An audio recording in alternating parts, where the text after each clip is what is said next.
thinking you're Jesus is amazing. Anything you want, you can do. I go into doctors, they'd be like, so what's up? I was like, I'm Jesus, mate.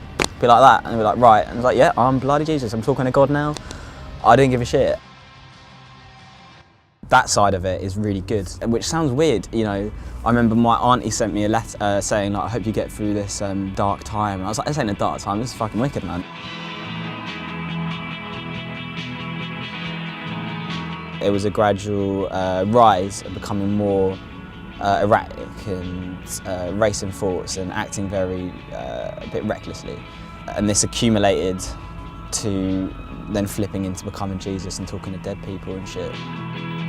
My dad died in 2012. That was that. But that was a while ago, you know, and I did get over that, but I guess it's always subconsciously inside you. As I got to uni, I became to get more and more obsessed with drugs. For 5 months, there wasn't one moment where I wasn't thinking about drugs. I can't express how that was really true. Like every single second of my day was thinking about them. It was a horrific, pure, like empty deadness. So yeah, it was the dads, it was the drugs, and the romantic failures.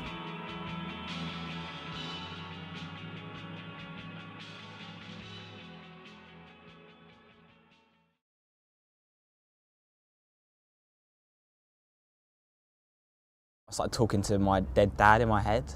I went to my flatmate, I was like, oh, I'm talking to my dad, you know, do you want to have a word with him? She's like, what? And it's like my dead dad. And like in hindsight, like that's like fucking mental, but I didn't actually realise that. And my flatmates called like a mental team or whatever. I talked to a doctor. I told them like I thought I was Jesus and everything. I remember he laughed at me when I left the room. I remember I said I was Jesus. I remember he was just like laughing to himself afterwards when we left. And I met him again in hospital, and I went up to him. I was like, "Oh, you're right, mate," and he just ignored me, like looked me in the eyes and just said nothing, because I guess he just he doesn't think people who are mental are real people. So he's a bloody bastard. I was now acting very like recklessly towards people with a real attitude of push these ideas of helping people and not being rich. And so yeah, I was in this office and this guy's wearing like an expensive watch, and I was like, mate, you're going to hell for that, man, you know. What are you wearing that stupid, what are you doing that for, you bloody arse? You know, not like horrible, but like just being like in his face about it. My mum's friend picked me up in a car, quite a nice car, so I think you know where this is going. And she, we were sat in the car, and she's really sweet, nice woman, helping us out, you know, she's a nice lady. And I said to her, I was like, you and all your children are going to hell, mate, for this expensive car, you know. I was talking to God, so like, he's the man, you know, like, I'm not gonna fuck with God, like, and he's in charge, and he's, you know, and he's the boy, so I'm not gonna mess with God. You know, when people are like, oh yeah, I don't give a shit what people think about me. Yeah, I just do what I want. Like, no, you don't, because that is actually not thinking what you care about people at all, and it's not good. There was one point where I remember he was saying to me, if I jumped out the window, God was saying I'd fly out the window and I'd die and I'd get resurrected at an Oasis concert and like walk out to live forever. I remember saying, I feel invincible, man. I was like, I feel invincible, nothing scares me. So I was at my house and I was just shouting with my family, just getting quite frustrated. They didn't understand that I was like God, and I was like, how did you get it? You know, I'm Jesus, this is brilliant. Why can't you be happy? Why don't you understand? It was getting so loud that neighbours called the police, in that quite like middle class way of not even like checking out what was going on, just called the police, and the police came. And I was happy to go, because like, I was talking to God and he was like, it's all part of your journey, man. I was like, all right, dude. And yeah, he hadn't quite mentioned the word Messiah, but you know, I had my fingers crossed. You know, I'll do what I need to do. I was giving it all that to all the nurses and doctors being like, yeah, I'm Jesus now. Like, I now said to God, you know what, mate, I'm Jesus, you know, let's have it. They said to me, they were like, right, well, we're gonna take you to a proper mental hospital now. And then I was like, oh, hang on a minute. I was like, oh, you know, I was joking. I don't actually believe I'm Jesus. And she was like, no, you know, you're going. Had a word with the old God, and he was like, yeah, you've got to do this. You know, you've got to do this, man. This is the next stage. So I was like, all right, let's do it. So I get out of the van, I'm in hospital. It was late at night now, early hours, so it was a bit dead. I think at first I was a bit pissed off, it was so quiet, and I started running around, making noise, being like, you know, let's mix things up, have some fun here. But in hindsight, I realised that's because everyone's asleep, so I shut the fuck up, really. Those first few days of being at the hospital were the most mad. I'm writing a Bible on my laptop, doing that with God, thinking I'm writing it, and I'm so animated and passionate for it, you know, I'm really buzzing. I'm like, this is the new Bible. I then started to keep thinking I was travelling in time, where I'd walk past my room and it would be the next day. And I kept thinking I was going millions, hundreds of years into the future again and again. I'd kept coming back as Jesus, and I thought I kept coming to hell and going through it, and until they sorted out the world as I wanted. I was hallucinating on the TV that it was the future, and like there was all this weird weather from the future, completely clear. I was watching the TV and it was like Madeleine McCann's been found and stuff. I don't know why my head picked that, but you believe it because you can see it with your own eyes.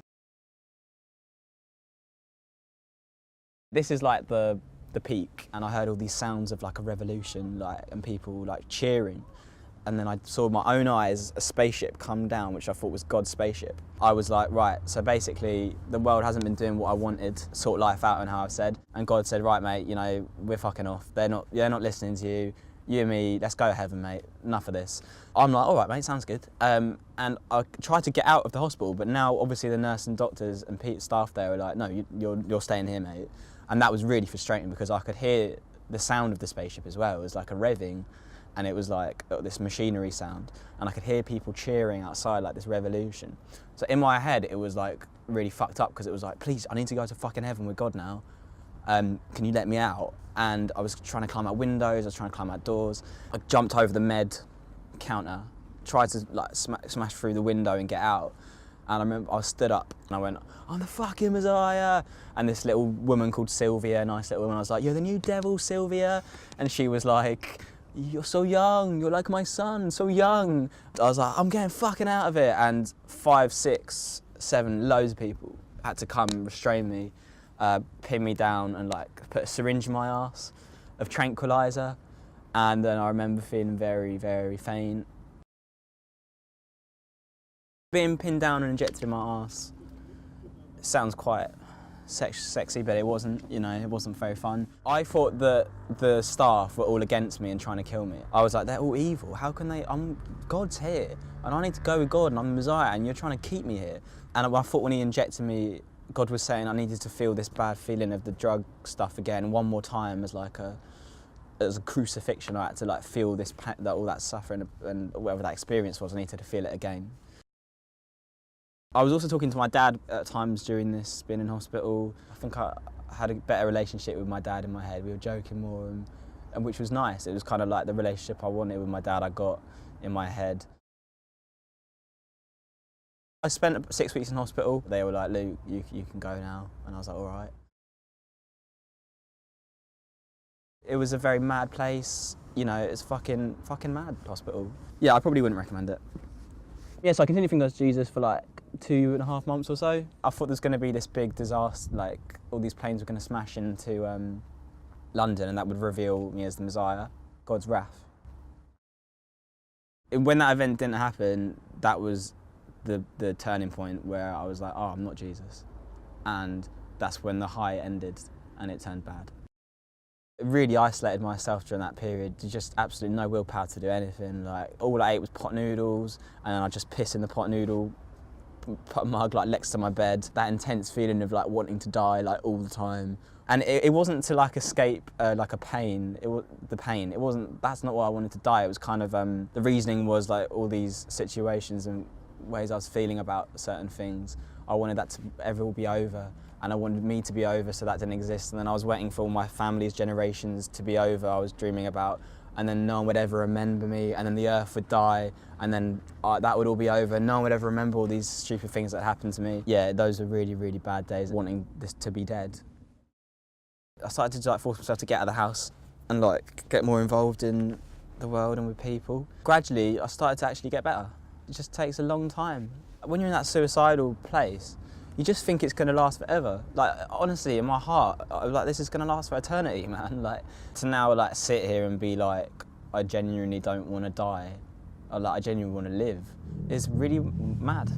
Almost madder than being Jesus. So, like, yeah, I don't know. It's wicked. I really hope, like, the worst is over, and that's it, really. Yeah, I became Jesus, which is kind of cool, but, like, doesn't really mean that much. And that's a really nice way to feel, but it's not a good way to be.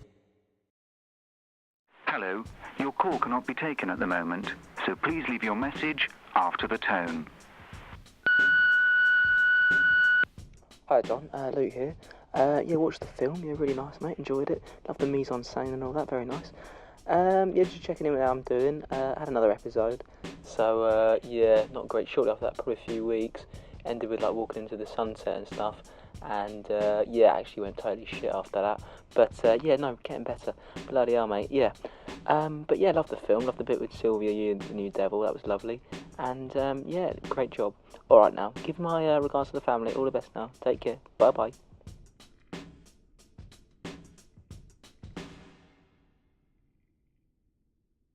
Accept Jesus into your life, I guess. No, I'm joking. He doesn't exist.